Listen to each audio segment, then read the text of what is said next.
Welcome back, guys. We're going to be doing red. Yanks is on the call with us again, and we are going to be going over every single red card and talking about a rating between 1 and 5 on how we expect them to do in the average limited deck. This does include draft and sealed, so obviously synergy cards are going to take a bit of a hit, but we're going to go ahead and jump back in. And if you guys missed the first couple of colors in the introduction video, those are already posted, and then the other colors will be following each day after this video. So make sure you guys come back and check those out. All right. We have the Ember Keeper, a 2-mana enchantment creature goblin warrior. That is a lot of key things that we really care about. Whenever a non-token modified creature you control dies, create a 1/1 colorless spirit token. Wow, this is a powerful 2-drop. Yeah, it kind of fits into the girl theme of modified. Being an enchantment helps, although I don't think we saw a ton of any of the red decks necessarily being enchantment payoffs, but still a relevant thing in this format.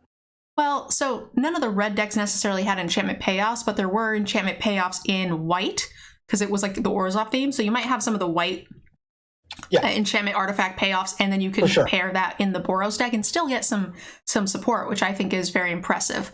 It's also a warrior, so it works well with the samurai synergy, so that's exactly what we want to see in Boros.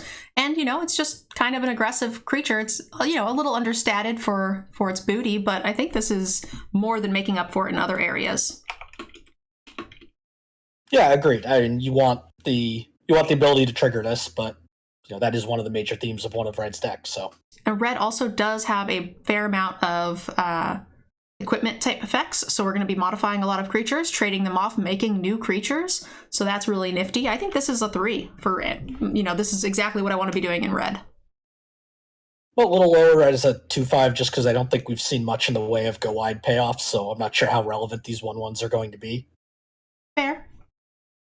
All right. Aki Ronin? 2-mana, 1/3, Goblin Samurai. Whenever a samurai or warrior you control attacks alone, you may discard a card. If you do, draw a card. So it kind of gets a free rummage effect for a curve filler, and it also can attack to trigger your other samurai abilities. So that's really nifty. I think that's okay. I like the effect on this card. 2-mana 1/3s are generally I'm least happy with in red, because you're usually trying to be attacking, but the fact that this is giving a bonus to some of your other attackers, especially in Boros, is nice.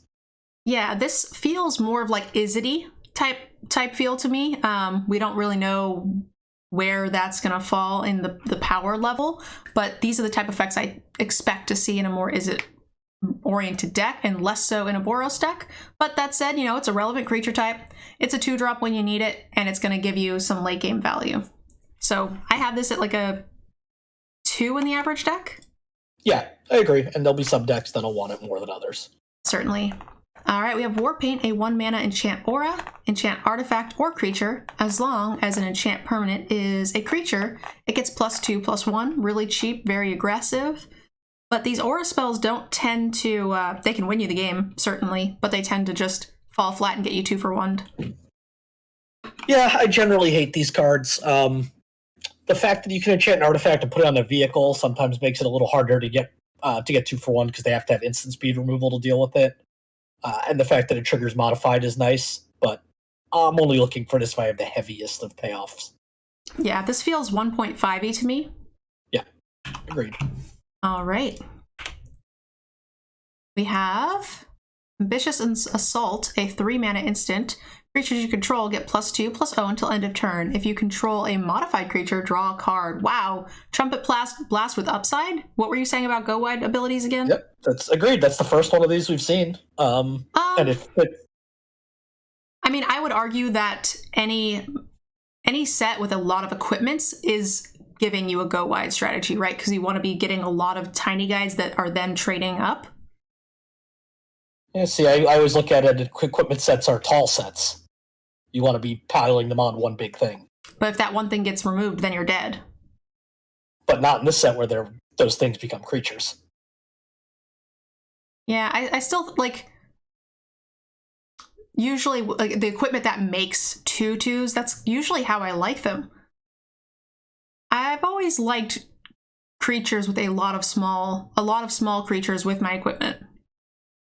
That's interesting that we have a different take on that. I'd love, for those of you guys watching on YouTube, leave a comment down below and let us know what you guys think of equipments and whether they lean more towards tall formats with less creatures or wider, smaller creatures. That said, I think Trumpet Blast is a card I've played. It, isn't good in every deck, but the deck that wants it really wants it, and sometimes they want more than one. Yeah, well, I acknowledge Trumpet Blast is a good card. I can't think of the last time I cast one. Well, that's... Then again, this does have my 3 favorite words in Magic on it, draw a card, so... it can replace itself. Probably more likely to do so in red-green than anything else. But that's okay. There were multiple cards in white that made multiple bodies. We had the Last Goblin that makes bodies. That said, a lot of times our Samurai decks are going to be like playing a lot of Samurais, only attacking one and letting the abilities Tron them up and trade well. 2 for 1, draw you cards, whatever the Samurai ability does. And then once you've chipped away at them enough with those bonuses, then you can alpha and just Trumpet Blast. So this feels pretty good to me. I think the decks that are going to want this are going to really want it, and it's a 2/5. It's probably a split card in all honesty. It's going to be a 3 in some crazy aggro creature decks, and it will be a 1 in everything else. Like a Rakdos Sacrifice or just an Izzet deck is probably never playing this card, but those other 2 decks will. But that said, it's still a 23rd playable card in just about any deck that runs creatures. Like if you are a little light on playables, there's nothing wrong with playing this, especially with the draw a card ability. This is the best Trumpet Blast we've seen, so I'm happy to give this a 2/5 as far as like just generic playability. The Blazing Sky, a 4/4 for 4 flying trampler. When it dies, exile the top 2 cards of your library until the end of your next turn. You may play them, so you can do lands, important distinction there, or you can create 3 treasure tokens. This is the smallest of the dragons we've seen so far, and arguably the least impactful. It's also the cheapest, I believe, right? Yes. At 4 mana. Yes. I don't know why they continue to think sticking treasures onto flying dragons is a good idea after they had to nerf Goldspan Dragon, but... I mean, hey, at least it doesn't count for 6 mana or whatever, right? True. Goldspan counted for 4 treasures, essentially, because it was 1 when it came out, 1 when it was targeted, and then it counted for double almost, so... well, if it got to attack, because it's not when it entered, it was when it attacked. Anytime you cast a Goldspan Dragon in Constructed, or even in Limited, it's attacking. Yeah. Oh, in Limited for sure, and most of the time in Constructed. I like this card. You're right, it's smaller than the rest, so it's going to be a little harder for it to win the game on its own, but it's super efficient. At 4 mana, while everybody else is playing like 3/4s for 4, you've got a 4/4 flying trample with a crazy ability. Yeah, so the fact that it comes out earlier means that it's just as likely, I think, to win you the game if left alone. But it is less likely to win you the game if immediately dealt with, because the other ones had bigger leaving the battlefield triggers. Overall, in general, I think that would be the case. So... if they have the answer, I'd rather have the other dragons. If they don't, I would rather just start doming them with a, 4/4 dragon for 4, because that is obviously more aggressive, and I'm happier to get that in. So this is probably a wash. Thoughts? Yeah, actually, I kind of really like the first of the 2 dies ability, especially in red that usually struggles for card draw and can run out of gas. I agree, but that feels more constructed than it does for limited, because this could just be 2 blanks. Oh, it could be. I mean, it could always... Agreed, it could certainly be 2 blanks, but... In Constructed, when you have 4 of these in your deck and you're drawing 2, then it's like super... And the quality of your cards are obviously more controlled, so that feels good. In Limited, this could be, it's basically a built-in Reckless Impulse, which is a fine card, but, like, winning the game, not so much. Yeah, I don't know. I think I'm trying to look at the other dragons. I'm not sure it has much less of an impact than the white one when it dies. It definitely has less impact than the black one. Black one is great. I actually don't 100% remember them, but I do remember being impressed. And this one, I'm thinking about when it dies. I am not impressed. I'm still happy. Don't get me wrong. They, killed the thing. Yeah. I got a free Reckless Impulse, which is a card I'm happy to run. I still think this is a 5.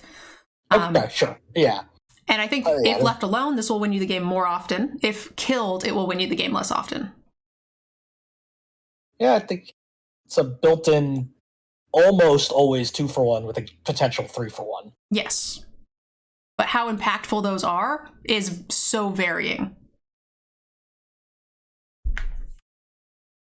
Yeah, I mean, we're both thinking this is a 5, so. Yeah. Bronze Plate Boar. We have a 3-mana 3/2 artifact equipment boar. It has trample. Equipped creature gets +3/+2 and has trample. Reconfigure 5. This is the most expensive reconfigure we've seen, but it does lend trample and its stats. So it's got some of the biggest bonuses we've seen as well. And it's just an at-rate creature on its own. Trample 3/2 for 3.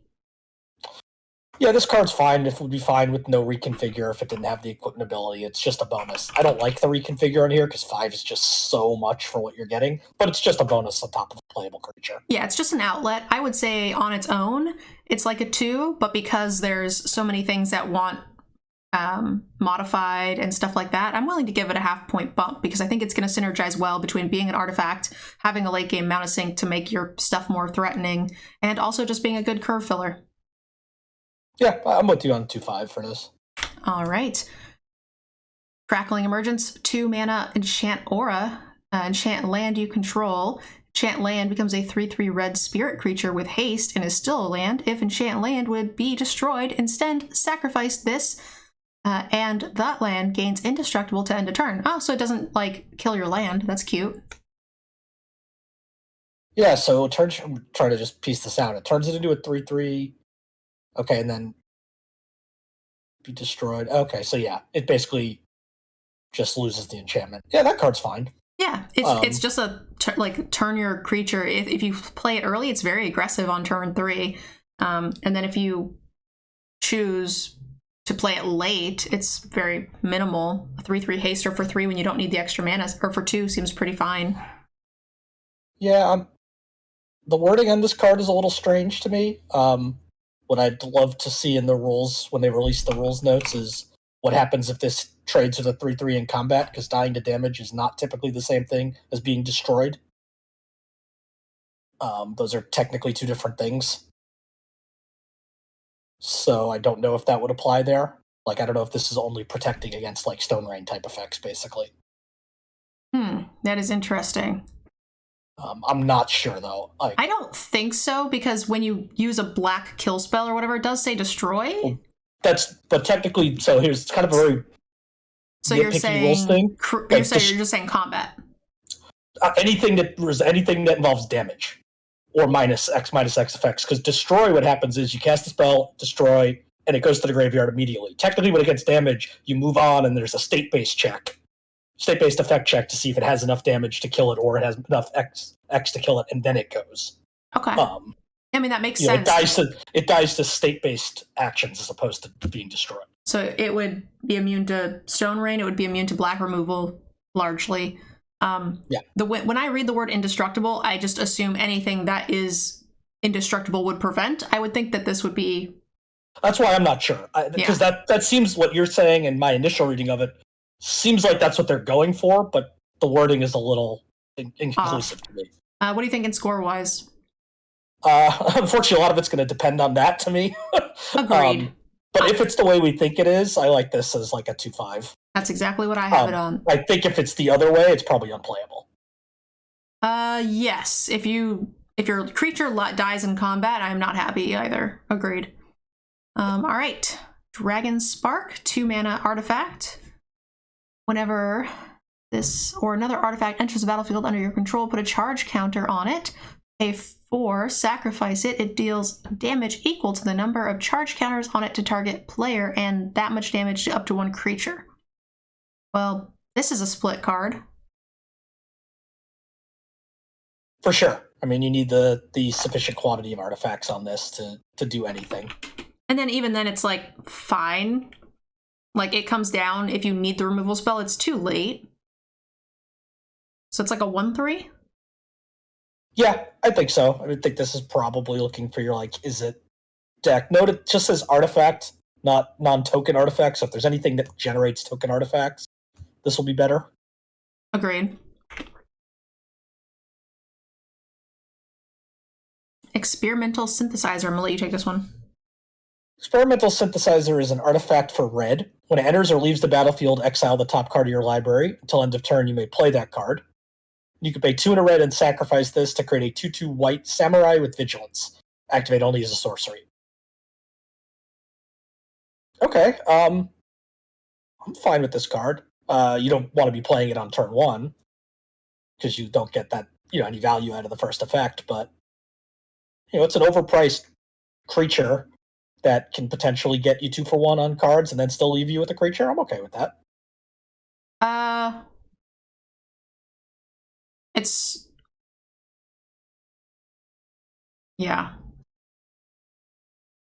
it's kind of not even a 2 for 1. It's kind of a 2 for 0 because this makes a creature, right? So you're getting the creature from this card plus 2 extra cards. Does that make sense? Yeah. If they then have to spend a card to kill the creature, yeah, you're right. That it would be, or trade off with it, then it would be a 3 for 1. Yeah. If it trades, or exactly, or you use it in some sort of double block scenario, whatever the case may be. Like you're getting a body, so I'm willing to give that partial credit for its own cause. So yeah, it's again another built-in Reckless Impulse, which is a card I like. It's a little slow, but yeah, that's okay. I think this is slow but playable. This will be great in the with the last card that we just saw, the Dragon Spark, right? If you have a lot of, you want to be playing a lot of artifacts that have long-term impact, I'm fine with that. This doesn't require other artifacts to be relevant, which I like. What are you thinking rating wise? I think this is probably a 2/5. Maybe a 2 in some decks, but certainly in Boros where you want the samurai, it goes up. Yeah, I was a little on the fence. It feels a little too slow for Boros to me personally. I think that even though it is a samurai, this feels very Izzety to me, where you want these longer games. You want to be drawing more cards, and you get the nice little backup body, which is good. And that's kind of what Izzet does anyway. It controls, draws, and then stabilizes and produces threats. So I was on the fence, but I like a 2/5. Yeah, this is also a card to look out for if you have anything that lets you sacrifice an artifact as a cost. Fair, because it's already replaced itself. It's definitely not going to give you as much value. And you get that second whenever it leaves the battlefield. Yeah, so it's just a Reckless Impulse for 1 mana, and you get the free sacrifice target from the other card. I like that, actually. That's a really great point. Explosive Entry, 2 mana sorcery. Destroy up to 1 target artifact. Put a +1/+1 counter on target 1 target creature. This is borderline main deckable. I think it just is main deckable. I'm dating myself a bit here, but if anybody remembers the original Mirrodin format, both Terror and Shatter were in the set, and Shatter was first pickable, and Terror was much worse because of the number of artifacts. Now, we're not quite at that level here. This is not a full-on artifact set like that was, but the fact that you've got so many artifact creatures running around. There are, but I don't think they're as supported in every color. I mean, we've seen them everywhere so far. Yeah, there was very few, it seemed, in white. And I would assume less in green. White had a decent number of vehicles. Okay. I know blue had a ton of creatures and vehicles. Blue had a lot, yeah. I feel like I'll have to see a little bit more, after we get through the review and skim back through all the colors. But my instinct is that I'm still wanting this in the board against, half the decks. So we'll see. But the fact that it also adds a +1/+1 counter, if you have anything that deals with having your cards altered, then this, is just going to be worth the risk. Yeah, and not that you ever really want to do this, but you don't have to have an artifact target. It's destroy up to 1. So if you just want the counter, you can cast it for that. Yeah, it's a sorcery speed 2 mana 1/+1/+1 counter, so it's not great. That's bad, but it means the card's not completely dead, at least. Yeah, so there's very little downside to actually having this in your deck. You have a nice little escape clause, and sometimes it'll just be a destroy creature, medium as it may be, plus get a counter. Feels great. I'll let you grab this one. Explosive Singularity. 8 red for a sorcery. As an additional cost to cast this spell, you may tap any number of untapped creatures you control. The spell costs 1 less to cast for each creature tapped this way, so basically Convoke, except it can't pay for colors. And Explosive Singularity deals 10 damage to any target.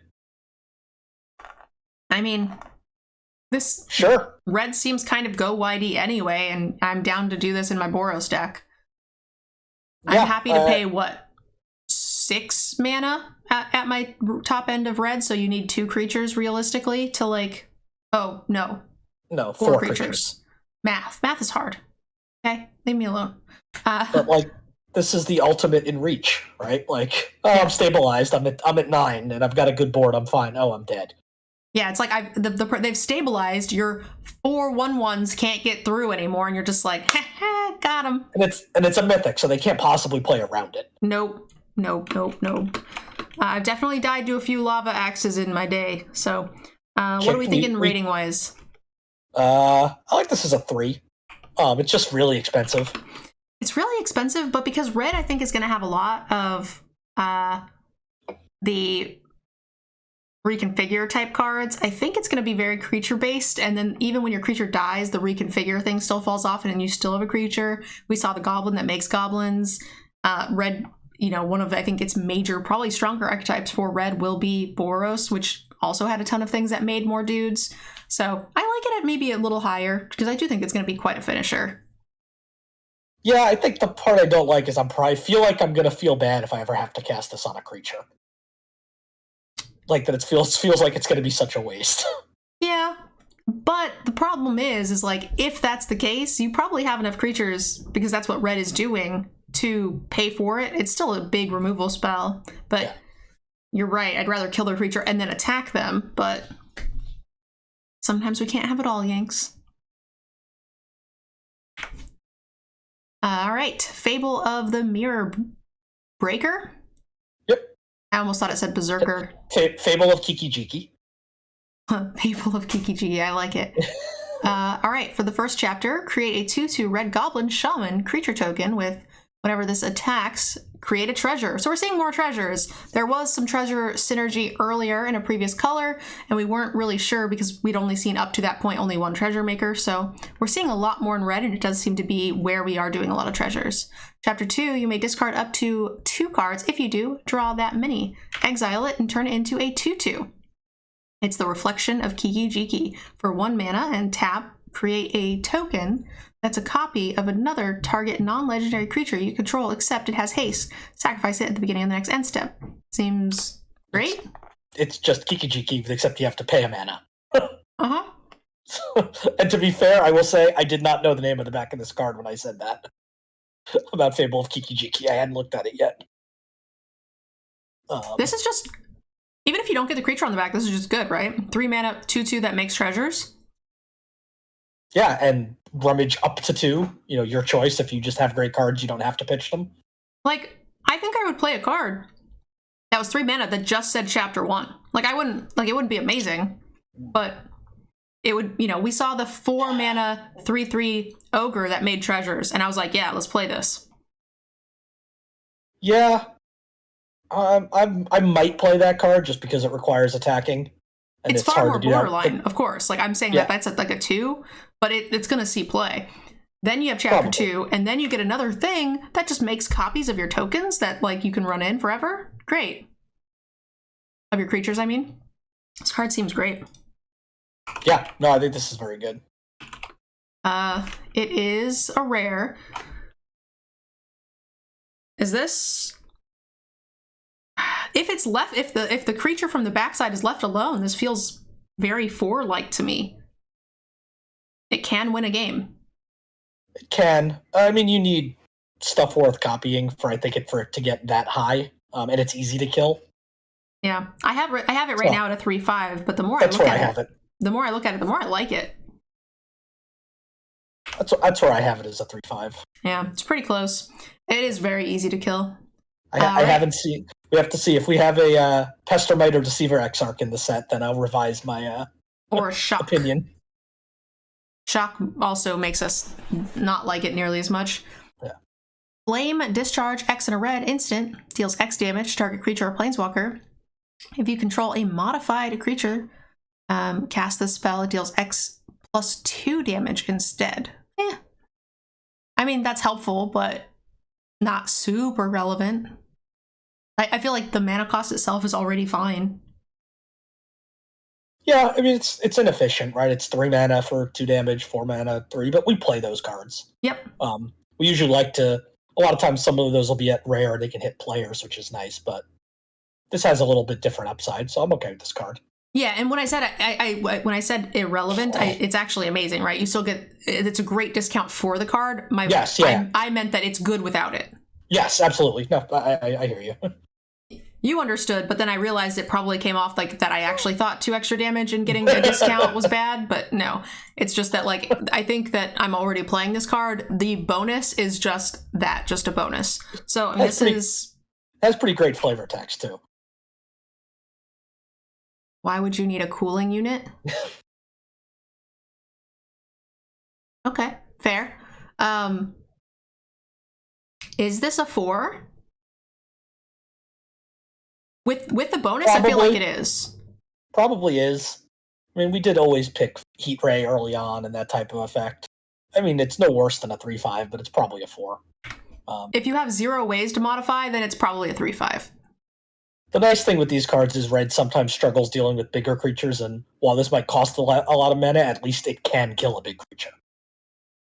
All right. Gift of Wrath, a 4-mana aura. Enchant creature or artifact, as long as enchant permanent is a creature, gets +2/+2 and has menace. So can hit equipments, which is nice. When Gift of Wrath leaves the battlefield, create a 2/2 red spirit creature token with menace. Great, it replaces itself. So this is not as good as the black one, right? We saw that heavy hitting aura spell in black. Yeah. But that said, it's another heavy hitting aura that isn't going to punish you for getting 2-for-1 as hard, so that's nice. Yeah, I like that they're starting to make these auras, or they have been recently, that at least provide, half protection against getting 2-for-1, where it only punishes you if, this target goes away on the stack. 2/5? Yep. All right. Red Shrine. We have a 2/2 with first strike for 3 mana, and at the beginning you may pay 1. When you do, it deals X damage to target player or planeswalker, where X is the number of shrines. Okay, so we have a 2/2 for 3 with first strike. I'm playing that probably anyway. And then it just pings them for a minimum of 1, hopefully 2 every turn. I'm in for it. Yeah, I like the Shrine. You said creature on its own is playable, and then even if you're just pinging for 1, that does add up, and I like this card. Do you like it at a 3? Yeah, I think so. Yeah, because I think the 2/2 first striker would be around borderline 2/5 on its own. So, and honestly, this is also one of the few shrines I feel like you could play in multiples, because they're going to have to deal with the 2/2 first striker eventually anyway. So it's not going to sit around in your hand for too long. So if you have other shrines in other colors, then you could play 2 of these, trade aggressively, be happy to do it, and you're gonna, if you can get 2 damage a turn off this, it's going to be a pretty intense clock. Goro. 2 mana, 2/2, legendary Goblin Shaman, to pay 1. Creatures you control gain haste until end of turn. A 5, create a 5/5 Spirit Dragon creature token with flying. Activate only if you control a modified, if you control an attacking modified creature. This seems busted. This card's great. It's a Goblin Samurai, which is obviously a big deal. Did I not say that? You said Goblin Shaman. Oh, whatever. Words are hard. Yeah. In my head, I knew it was a samurai. I'm just used to Goblin Shamans, I guess. I mean, we just had a Goblin Shaman creature token a little bit ago, so... no, 2 mana, 2/2 giving everything you play haste for an extra red. It's at rate on its own, gives things haste, and then, heaven forbid, you start to crank out 5 mana, 5/5 hasty dragons. Yeah. Okay. No, this card's, you need some support, right? You need to have the equipment or the auras and stuff, but it doesn't seem creature needs to attack as well, so you can't just throw it under a bus. Like, if you get one creature with a 1/1 token, or a +1/+1 counter, but like is outmatched, you're gonna lose that and replace it with a dragon. So it's not like necessarily a home run, but it's still amazing. It dies easy though. Yeah, and I don't mind throwing creatures under the bus if I'm getting a 5/5 back. Now, granted, you can only do that once. Yeah. But why? Well, because the thing's gonna die. I mean, with that one creature. Yeah. I'm okay with upgrading everything in my deck into a 5/5 dragon just to be absolutely. Agreed. All right, so I think this is a 4 only because it's so easy to kill, but it will win you the game if left alone. Yeah, I like that. And and also you have to have them modified, right? It asks something of you, and not all decks will. Yeah, no, I like that. A lot of decks, I think the average deck will have some synergy. I don't think it'll be hard to just accidentally have a fair amount of things, but it will be hard to just make this happen actively all the time. All right. We have Yamazaki the General, 4 mana for a 3/3 legendary human shaman, I'm just kidding, samurai with trample. Whenever a samurai or warrior you control attacks alone, you may target artifact card from your graveyard this turn. You may cast target artifact from your graveyard. Wow, okay, there's more artifact recursion. This card seems busted. Yeah, this is the complement to the white one that got you back enchantments, the poet. I see. It's basically the same card other than it's artifacts versus enchantments. Yeah, and doesn't have a CMC requirement. Nope. And we've seen some enchantments that are or artifacts besides creatures like the synthesizer that you're going to go to the graveyard. We know there's a sacrifice theme in red-black, so pretty easy to get an artifact in the graveyard in this set. I like this at a 3/5. Yeah, I think I'm on board with that. There are going to be decks where it's obviously much worse if you just don't happen to have a bunch of artifacts or not good ones, but that's fine. You'll know when that is. I'll let you grab the next 2. Invoke Calamity. 1 red. So, the quad color casting cost we've seen in this set. It's an instant. You may cast up to 2 instant and/or sorcery spells with total mana value 6 or less from your graveyard and/or hand without paying their mana costs. If those spells will be put into your graveyard, exile them instead. Exile Invoke Calamity. This is just constructed plant for me.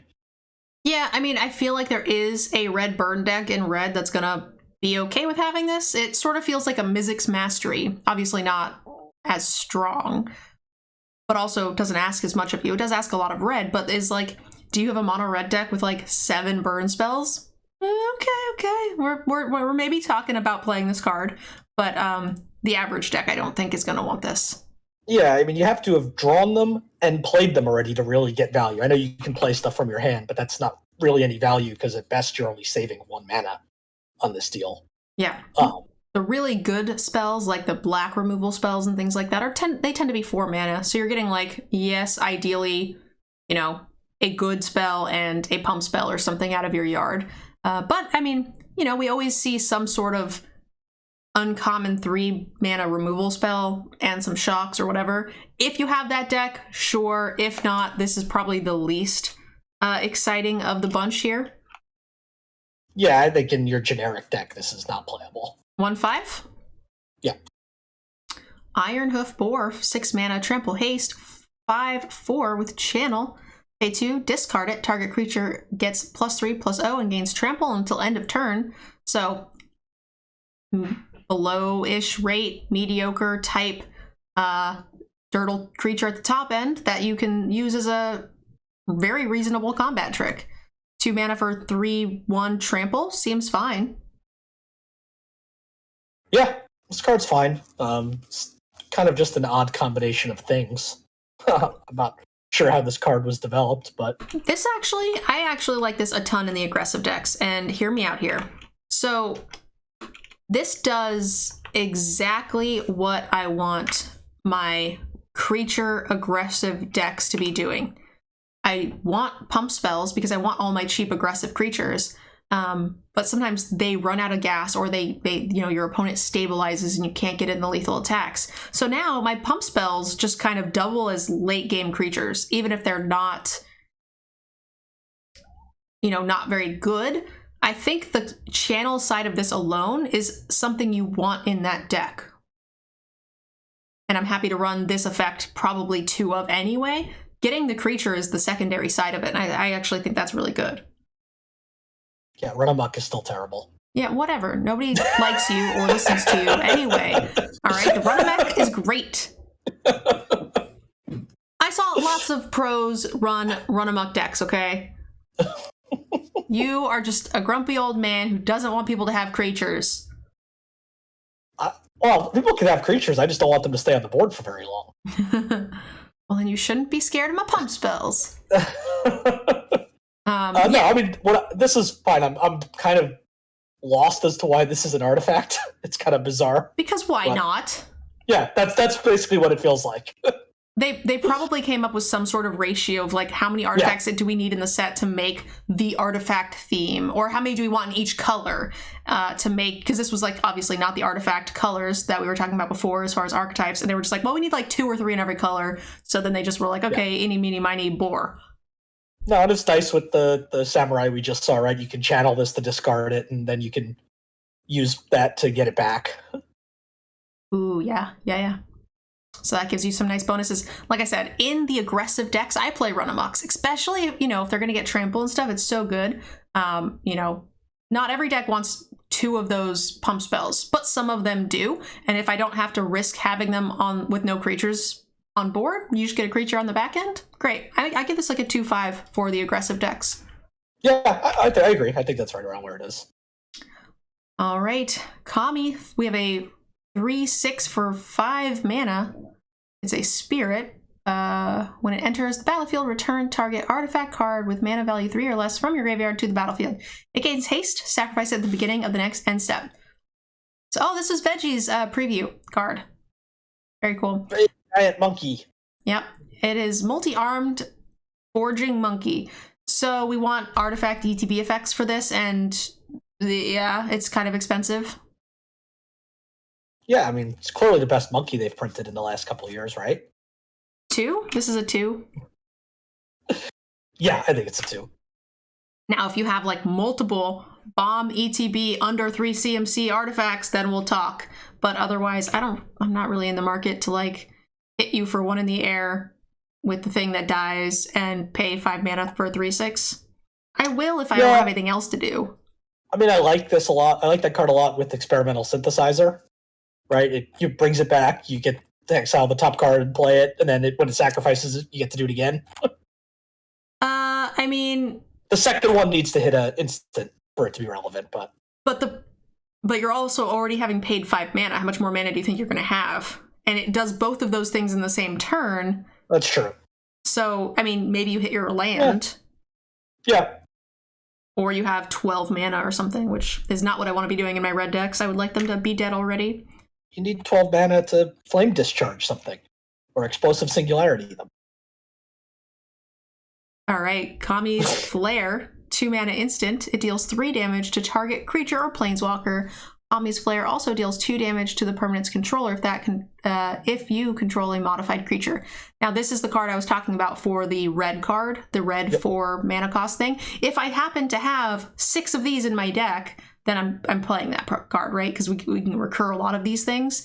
And I know it sounds weird, but like I have had decks with 4 Dragon's Fires. That just happens sometimes. Yeah. The odds of having that happen the same time you find that rare is exceedingly low. Well, I feel like... Although that rare will be passed around. Exactly. That's the thing. So like they have the thing that happens least is the limiting factor, not the rare itself. Sometimes it won't come around, but I feel like that thing, it's just a rare. We'll see it a lot, and it won't be picked. Yeah, I mean, this card is just great. Yep. Right? It's Searing Spear with a random modified bonus. Yep, this is an easy 4 for me. Yep. That's actually why I was talking about for the other card, because it makes the other shit thing playable. Because it's so good. Kindled Fury, a 1 mana instant. Target creature gets +1/+0 and gains first strike until end of turn. The first strike is a nice bonus, but you have to be the most aggressive deck for this. And you have to play these things pretty sparingly. Yeah, I mean, it's the price is right at 1 mana, but the effect is just so low. So small. It doubles as removal spells, but it's not quite as good because you're also not getting in the damage. Sure. I think I'd rather have the Boar.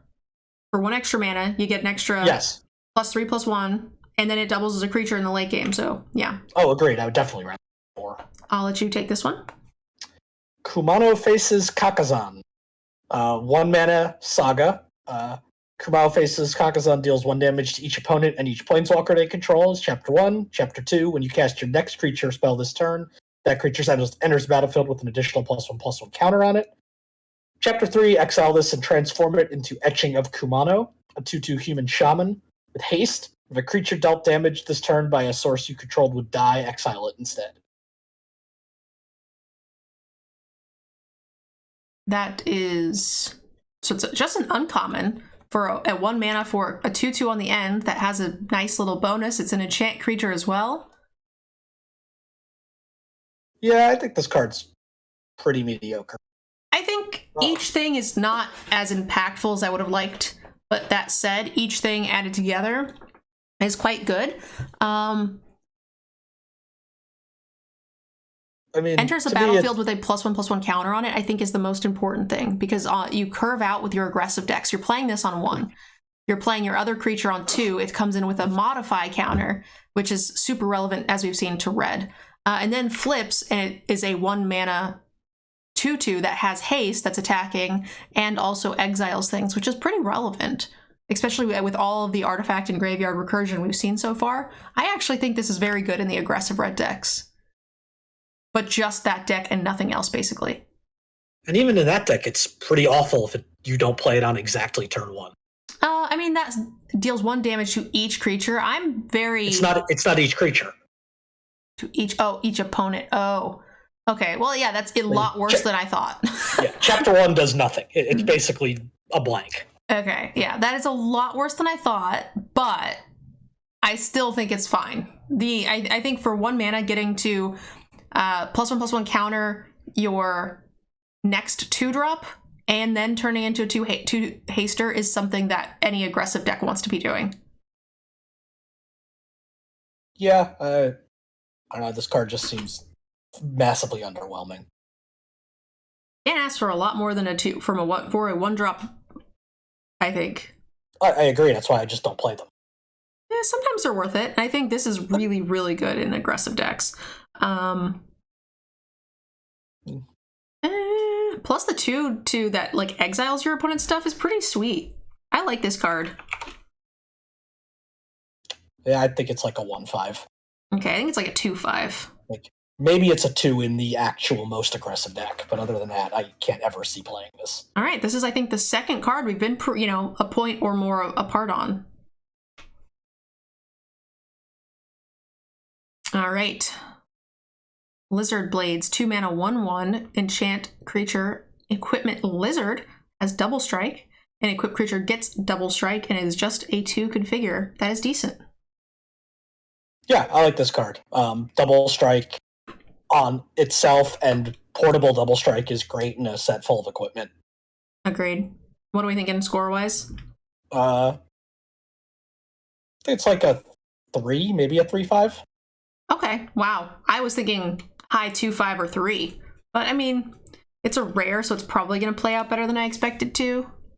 Yeah, and maybe it's just a bias. I just really love cheap equip, or in this case, reconfigure costs. Yeah, the reconfigure cost is going to be really key. If you have anything that wants the altered cards, then I'm going to obviously give this a big, huge boost. So you also need a fair amount of creatures, I think, for it to be good, because I think the 1/1 double striker is pretty medium, but then if you can equip it reasonably often, I'm happy. Or you can put stuff onto this. March of Reckless Joy, X and a red for an instant. As an additional cost to cast, you may exile any number of red cards from your hand, which costs 2 less. Exile the top X cards of your library. You may play up to 2 of those cards until the end of your next turn. Okay, that's interesting. Yeah, I mean, this card's fine. It's at instant speed. You can pay X equals 1 and get a Reckless Impulse, or you can, if you have mana and nothing else to do with it, you can try to, How is X equals 1 a Reckless Impulse? That's just one card. I'm sorry. Yeah. X equals 2 would be Reckless Impulse. So at that point, it's a bad Reckless Impulse. Yeah, but it's at instant speed, which is nice. Well, yes and no. I usually like to Reckless Impulse, hoping to cast things on that turn, if not have the backup plan of being able to cast them the next turn. If you instant speed it, you're less likely to be able to get value for both cards. Yes and no, right? Like, you hated Reckless Impulsing on, like, 2. Yes, Like, it was usually a mechanic to fill up your hand when red starts to run out of gas. And I still think we're using that here in the same manner. Yeah. No, I think that's probably right. Yeah, it's less efficient than Reckless Impulse for sure, but it can also go deeper later in the game. Yes, so that was the counterpoint, is that you want to play Reckless Impulse most of the time. You want to play this when you have a big dragon in your deck that you want to find, right? Yeah, or you need to dig for removal. Yeah, and you have to also, the cards don't go back on the bottom of your library, so you have to be a little careful too. You don't want to dig 10 and then just deck yourself. Oh, yeah, that's for sure. So that is an interesting card. I still think I'm casting it for 3, but I don't think I care all that much to have this over Reckless Impulse, which is interesting considering this is rare and Impulse is a common. I like this a lot more than Reckless Impulse. Well, that's because you're a constructed player. I'm not playing this card in any constructed format, though. I think it's too much of a downside. You're gonna pay way more for it and be less likely to get to play your 2 cards. So if the higher quality of your cards are, then yes, this will go up in value. But if it's just random draft chaff for an average deck, You're also, I mean, if you dig deeper, you're not less likely to be able to play 2, because you will almost always be able to hit a land once you dig deep enough as one of them. Well, you're playing at instant speed for, let's say, 5. So you have 6 mana tops. So you can, dig for 5. That means the next turn you need to be able to cast. 6 mana. 6 mana is like 2 3/3s, right? Yeah, or a land and a 5-drop or a land and a 6-drop. Yeah, which is about what you're going to get for the Reckless Impulse. I'm saying the upside is just not as high. Like at its best, it's not going to be getting you a ton. See, I think the upside's higher, because you may not even see, you may see nothing interesting with your 2 Reckless Impulse. You're more likely to see something good. That's true, but you're also equally likely to just not get as much value. Or you get equal value. Again, I'm not saying it's unplayable, but it's just, for a rare, it's super unexciting. Sure, but yeah, I mean, it's not, I don't think it's a bomb or anything. I just think it's better than Reckless Impulse. Of course. Agreed, but not by much. The difference between a rare and a common? I would rather have a... That's not really relevant for rating the card's power level, the rarity. Unless it's something that you need like 6 of. Well, I say it's like a 2/5. 2/5/3. Okay. So it does kind of matter when rating its rarity. I'd rather have a Siphon Insight. What was that card called? The black blue one that we just had? Oh, yeah, Siphon Insight. Also at instant speed, a lot more powerful. You can pick and choose which deck. Like, this is just bad for this sort of like ability.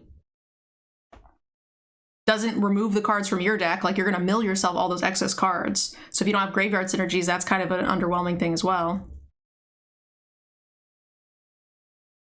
Well, the graveyard synergies don't matter. Everything's exiled. Oh, they are. Yeah, that's even worse. Anyway, Peerless Samurai, 3 mana. We skipped one. Oops. Ogre Helm. That's right. I tried to move on and we weren't doing that. So Ogrehead Helm, 2 mana is cute. Cute picture regardless. Artifact creature, enchant ogre, equip creature with +2/+2. Whenever the helm or equipped creature deals combat damage to a player, you may sacrifice it. If you do, discard your hand and draw 3. Reconfigure 3. Okay, it's a bear that makes things bigger. That also lets you draw 3 if you sacrifice it at the end of the hand. Yeah, sounds good. Yeah. I mean, the ceiling on this is very high in the later game. It's often going to just be played on 2 and I feel like killed. Or get into combat. Probably, and you have to have something that this can get through on to recognize its ceiling. But by the time your hand is empty, there's a reasonable chance you've got something. Now, that said, I still like it a ton because it's a 2/2 for 2 that for only 3 mana can add +2/+2 to your other creatures without any downside, because it really just comes back. So oh sure, this beats the good on turn 2, good on turn 10. It is in the modified colors, Yes. so we get a bonus. This feels like a 3/5 to me. It's everything I want Red to be doing. Yeah, I'm with you on 3/5. I'm a little upset it's not an equipment ogre samurai, because look, it is clearly a goddamn samurai. Yeah, samurai probably need arms. It has little leggies. There's fox samurai, right? They have paws. Yeah, but they have arms leading to their paws. the little, these are little sneaky arms. It's fine. It's clearly a samurai. Fine. All right, Peerless Samurai. We have a 2/3 for 3 with Menace. Whenever a samurai or warrior you control attacks alone, the next spell you cast this turn costs 1 less. Yeah, this is great. It's above rate. Yeah, I like this card. Tis a 3? You play 2/3 Menace. Yeah.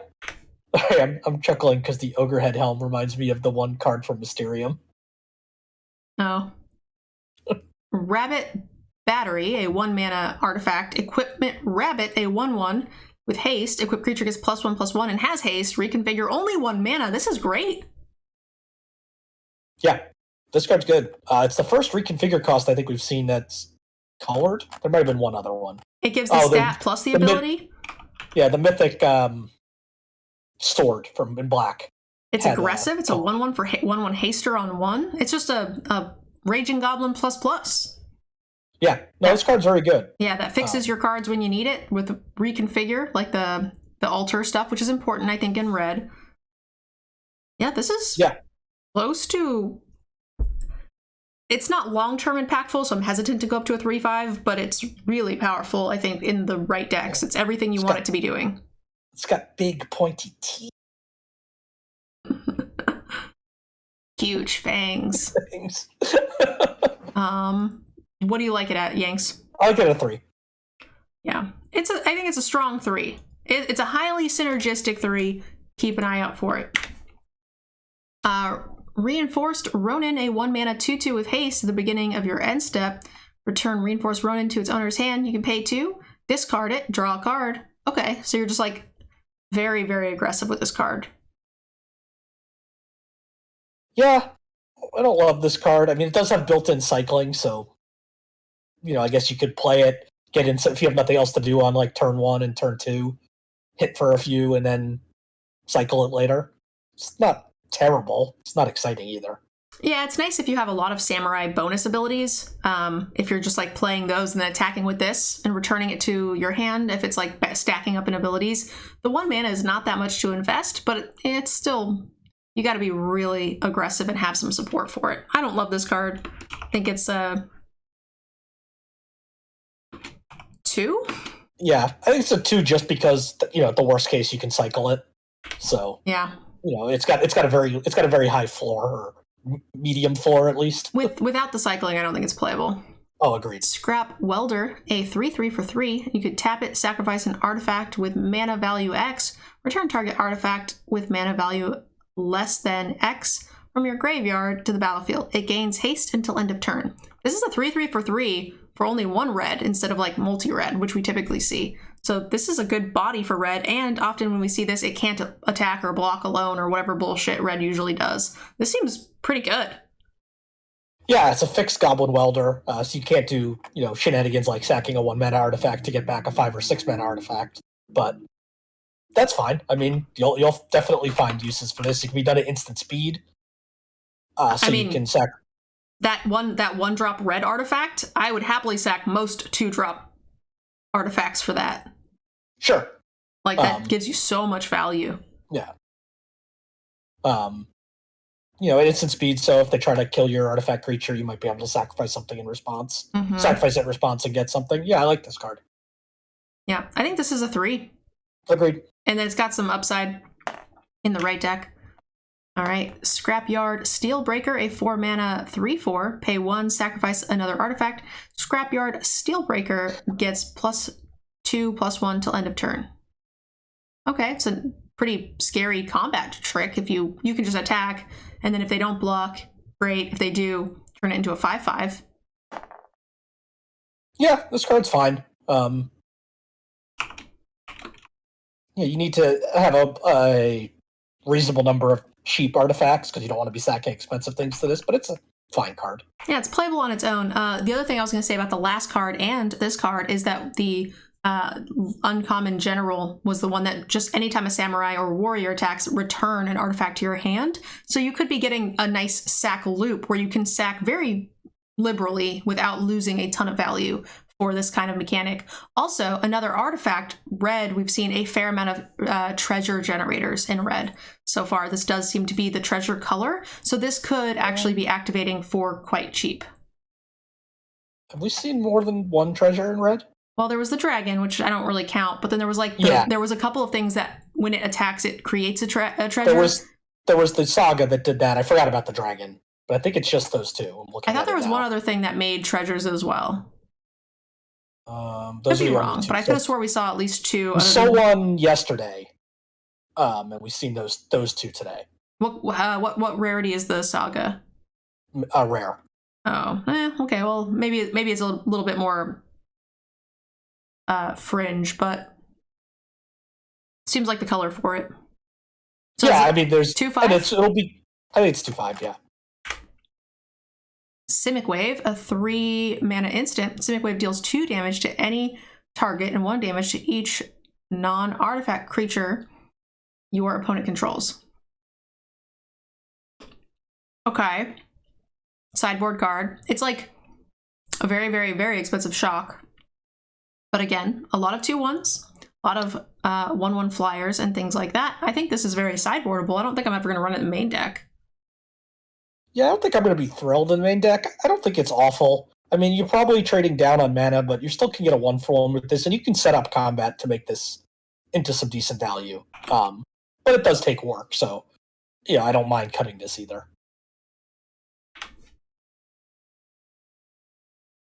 The Shattered States era, we have a 5-mana saga. Chapter 1, gain control of target creature until end of turn. Untap it, it gains haste. Chapter 2, creatures you control get +1/+0 until end of turn. Then it turns into a 3/3 trampling haster. It's fine. Yeah, I was kind of wondering where the threaten effect in this set was. And there we see it. It's sort of, for 5 mana, I don't think any of the abilities are super great. Like the first one, we don't tend to even like that effect. It's nice as a free. And then the fact that it doesn't give you Chapter 2 when you're making your big alpha with their creature, pretty underwhelming. And then a 3/3 trample haster, yeah, that's fine. It is a samurai, but 5 mana, hopefully my red decks are able to do a little something scarier by then. Yeah, I think I'm only playing this if I have some sort of like onboard cheap sacrifice outlets. So we saw some in red when we can sacrifice their artifacts if we steal an artifact creature. Yep. We saw a couple in black, but not a lot. So yeah, I think this is unlikely to be played much. Well, that said, the steal effect is a bonus. Ignore it. Think about your creatures get +1/+0, and think about the 3/3 trample haster. That's still probably playable, right? And if you get to dome them for an extra 3 or 4, great. Or, you know, that you could technically always win on the top end. With the super aggressive decks do like steal spells on the top end, because then once they've stabilized you now, it's like get kind of 2-for-1ing, right? You're removing a blocker and adding an attacker, which is super good to sometimes get that extra piece of damage, but not often. And you get the extra creature, so I could see it being played as a 1-of on the top end. Yeah, I think I only play this card if I can get value out of that top. Like I'm not happy paying out of Chapter 1. I'm not happy paying 5 mana for the other 2 effects. I'm not happy either. It's a common, right? So it's not going to be amazing by any means. But sometimes, if I'm light on playables, I've run a 1-of steal spell without sack outlets just because my deck is super aggressive and I think that having it can finish games. Again, it's not a good thing, but I think it will see some play. So, and this is going to be slightly better than that because you get some bonuses from the other sides and it does turn into a creature, so you're not really losing anything. It's slightly above under rate, but I think that's okay. So I'm going to give this like a 2. It's going to see some play in some of my red decks for sure, but I'm never going to be thrilled about it. Yeah, I think I've got this at a 1/5, and then it goes up if I've got the outlets. Yeah, I'm assuming with my rating, I don't have an outlet. Moving on, Sling, a 1 mana for 1, equipment monkey. Equipped creature gets +1/+1. Whenever Sling or equipped creature becomes blocked, it deals 1 damage to the defending player. Reconfigure 2. It's pretty cheap reconfigure. Gives the stats. It's not as good as the bunny, but does make, you know, your opponent's life a little tricky. Gives you a little extra reach in those aggressive red decks, which is nice. Yeah, I mean, we saw in Dominaria, right, that short sword was way better than at least I anticipated it to be. Now, this is a more expensive equip cost, but it's also a creature on its own and gives you the deals 1 damage benefit. So, you know, cheap equipment can often find a home. Yeah, the other thing is we've seen a couple of small creatures that were like 2/1s or whatever that say when it attacks, you know, it deals a damage or whatever. And I've had my opponent down to like 5 or been at 5 and just see them top deck this card and I'm just like, oh shit. Because that can sometimes make a pretty big difference. And making your creature +1/+1 harder to deal with repeatedly, plus also taking a couple of incidental like ping damages, could be a really big deal in these more aggressive red decks. I think it's like a 2/5. Yeah, one other thing I don't know if we've seen this, I can't remember off the top of my head, but if we have anything that says like when this creature deals combat damage to a player, like if you put this, or I know we have, when you put this on that, it's always deals damage to a player when it attacks. As long as it doesn't specifically say combat damage. I think there were a couple of things, especially in the ninja category, that did that. Definitely in the ninja category. So if you're red-blue, red-black, we're looking at something like that.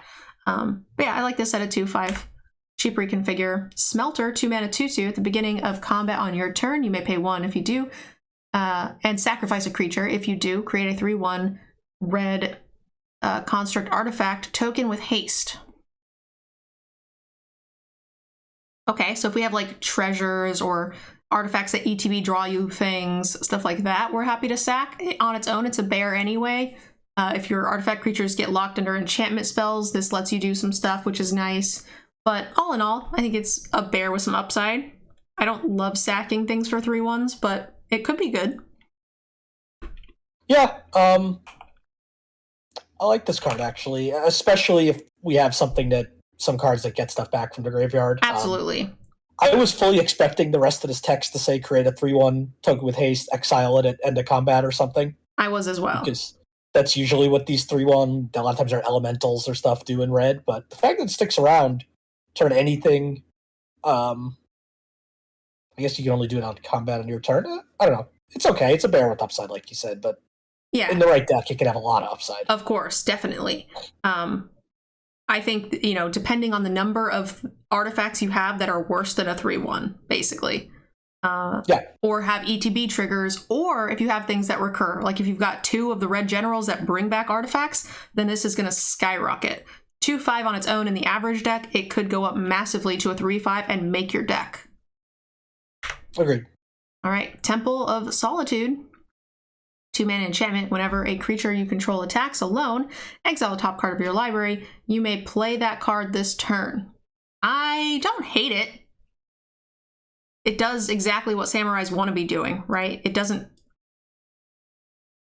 Oftentimes you'll see this sort of an ability where it's like, if you do this jump through a hoop thing, you get 1 card. But this isn't jumping through a hoop, it's doing what samurais are already doing, so it's not a problem. It's basically saying, if you're doing what you should be doing, you get a bonus.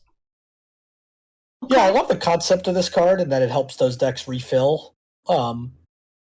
It feels weird that it's a do nothing, but you know, you just don't play this on curve. You play this on turn 5. Yeah. And then have another thing to go with it. So yeah, I think this card's fine. Yeah, I mean, it doesn't feel like a high pick by any means, but it's going to refill your hand. It's in your theme. You know, it's not asking a lot of you, and you only need to trigger it twice before you're a happy camper. So you have to have a pretty heavy creature deck, but that's okay. 2/5? 2/5 for me, yep. All right, we have a rare dragon. Spirit, it's not a dragon, just looks like one. Just looks like one, yeah. 4 mana for a 3/3 haster that says when it attacks, put a +1/+1 counter on target creature you control. When this deals X damage to each opponent, where X is the number of modified creatures you control. Wow, this is a modify enabler. Holy shit. So it slowly but surely modifies everything. It can put a +1/+1 counter on itself. So it's a 4/4 haster for 4. That also shoots deals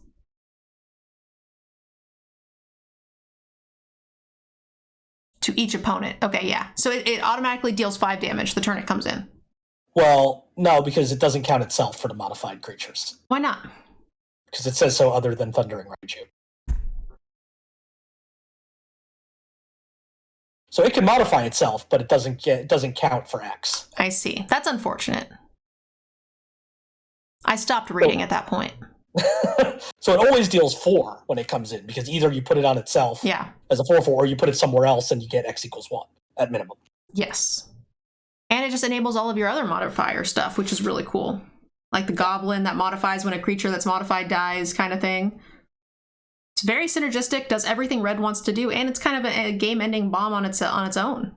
It's just going to keep getting bigger and bigger, similar to the indestructible Rakdos Dragon. Not indestructible, obviously, but yeah, it's a big threat. Yeah, I mean, you have to answer this thing, and quickly, because it just gets bigger and deals more every turn. You know, if it's answered right away, it's not going to leave a big impact, but the fact that you can haste attack, add a +1/+1 counter to a thing, I think this is a 4/5. Yep, that's where I have it. All right.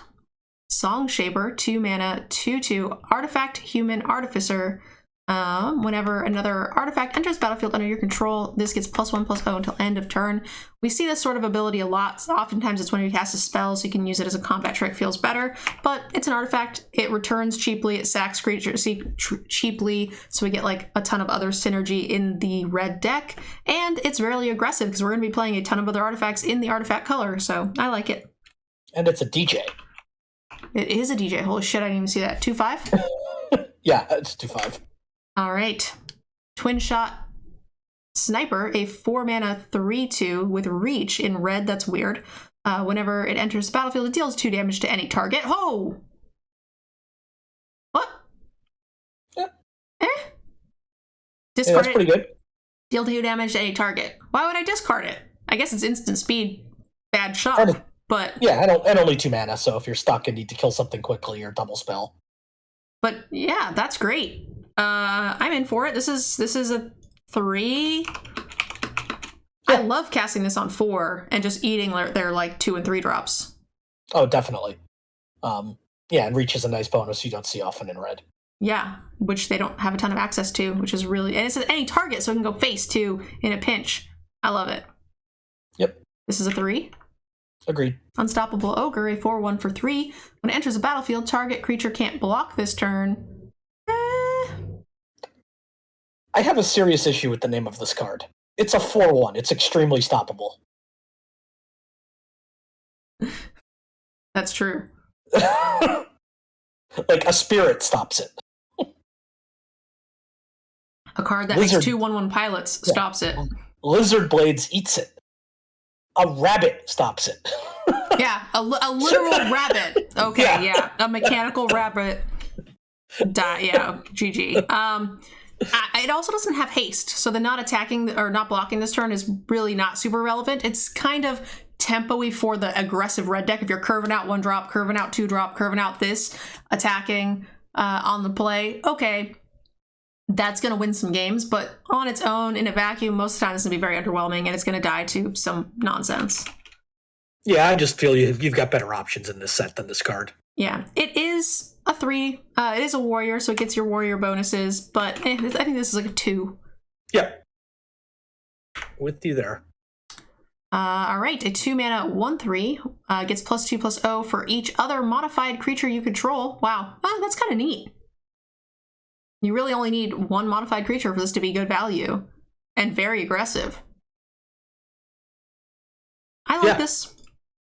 Card's fine. You need the the modifications to make this work, but that's seeming not too terribly hard here in red. No, it doesn't seem like it.